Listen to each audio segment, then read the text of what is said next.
What's up, YouTube? It's the action figure grader, also known as John, coming back to you with another video. And these two bats have been sitting on my shelf in my video making area for like a week now. And for whatever reason, I keep putting it off. So let's knock these out, shall we?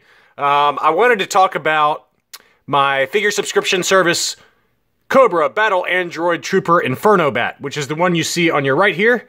I just got this one back from grading. I don't know. You guys saw the unboxing video. I don't know what it's been, like 3-4 weeks now. And I thought we would take a look at him and compare him to my 2008 comic series Cobra Bat, which I've had for a while in my collection. And that's over here. These were retail releases. These were only available through the G.I. Joe figure subscription service. For those of you who are unfamiliar with it, you know, basically they just have a online-only retail shop that is shortly to be defunct, and you could sign up for a yearly membership, and they would send you one figure every month with a bonus figure at the end of the subscription, so 13 figures total. And they're not cheap. That's, you know, I think that's part of the reason why the figure subscription service is going out of business. They're wanting like 40 to 45 bucks a piece for these things, and the demand just has not been there. The G.I. Joe brand is in the toilet. And as a side note, I just, over the last 2 months, I sold all of my vintage G.I. Joes. I used to have an AFA graded 85 near mint vintage 1986 bat, but I sold that one about a month ago. So I was sorry to see it go, but the way I looked at it is, I mean, you know, every collector goes through phases. That's the way I look at it. And I went through a phase where I was collecting a lot of G.I. Joes as recently as last year. And the more I started thinking about those vintage G.I. Joes, I mean, they're held together with an O-ring style setup, you know, that's like basically a rubber band. And no matter what, I mean, the more I read about online, no matter what, those rubber bands are going to snap at some point.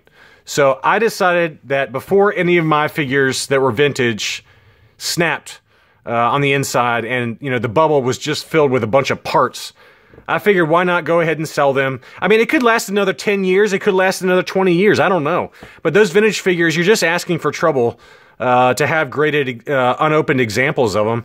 And I just thought, you know what? Let's go ahead and lock in all of the profits I have on those and apply it towards Star Wars. Star Wars figures are never going to fall apart. You know, they don't have any rubber bands on the inside.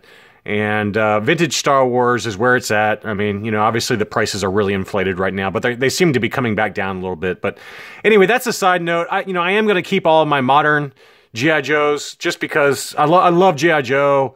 You know, I'd hate to get rid of them because they're not particularly expensive. I mean, you can still get them for relatively inexpensive and get them graded, and, you know, they look awesome, and it still gives me the G.I. Joe, you know, it still scratches my G.I. Joe itch, so to speak. So anyway, that's enough of a side note, but let's take a look at the Inferno Bat. He's pretty cool. I got this one ungraded on eBay, and, you know, he's pretty awesome. You know, the artwork is quite a bit different than the vintage card, and even from the 25th anniversary 2008 release that I'll show you in a second. But, you know, it's got this bright red finish to it. Very awesome.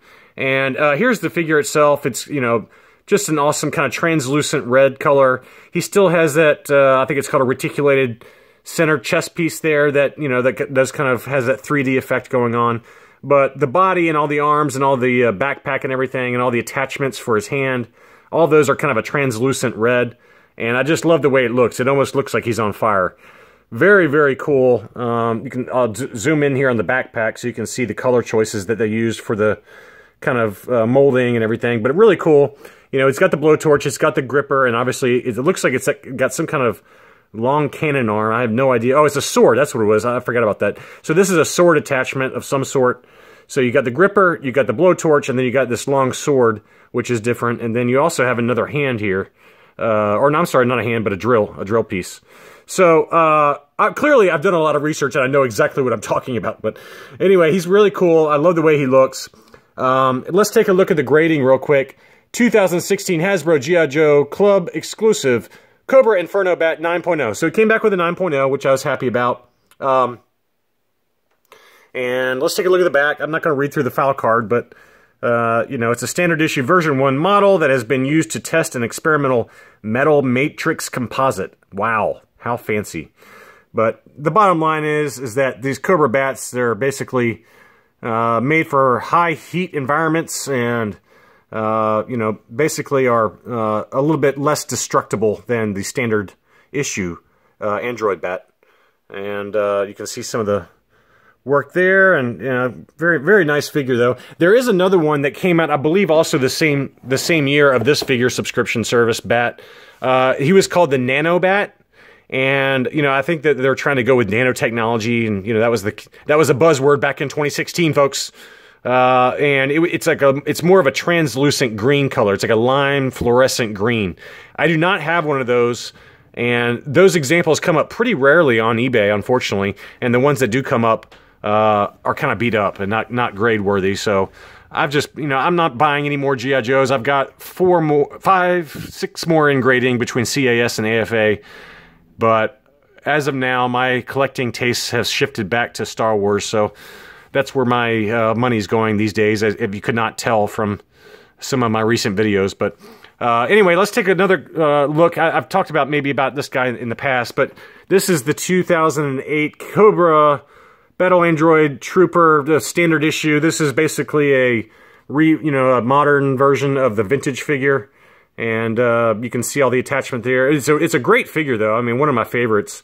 I had like a massive collection of these 25th anniversary Joes. I had like a whole army of them, and I sold them individually. And even loose, complete, they were going for like $20 to $25. So I made a lot of money on them. But I thought I'd keep this one since it's the only one I have left. And it's, you know, it mentions on the AFA label, it says comic series. That's because up here it's got comic series. Some of them do have 25th anniversary logos up in this corner. And so instead of comic series on the AFA label, it'll say 25th anniversary. So, but this one is the comic series one. And this one, I believe I bought graded already. And it was not very expensive. I think I only paid 50 or 55 bucks for it. But considering that, you know, the grading costs are, you know, half of that, this was a pretty good deal, I felt like. So that's that. And then here's the back of the card. A little bit different file card. I won't read through it again, but you can see some of the other figures that were being released for the comic series and 25th anniversary. So, but anyway, I just thought I'd do, you know, a quick video on these since they have been sitting in my video making area for a while now, and I really like. I mean, I wish I had the Nano Bat to go with it, but I don't know, folks. I mean, I'm back into Star Wars hard and heavy, especially bootlegs. So it's going to be a little while before buy any more G.I. Joes, if ever. And but I do have some really cool ones in grading. I got one really nice vintage mail-away set that is at CAS right now. It probably will not be done for another 2 months. And I've got a convention exclusive. And then I've got 4 FSS figures that are coming in March. And I think that will basically wrap up my G.I. Joe purchases for the foreseeable future. So anyway, thanks for watching. That's really all I had. Talk to you later.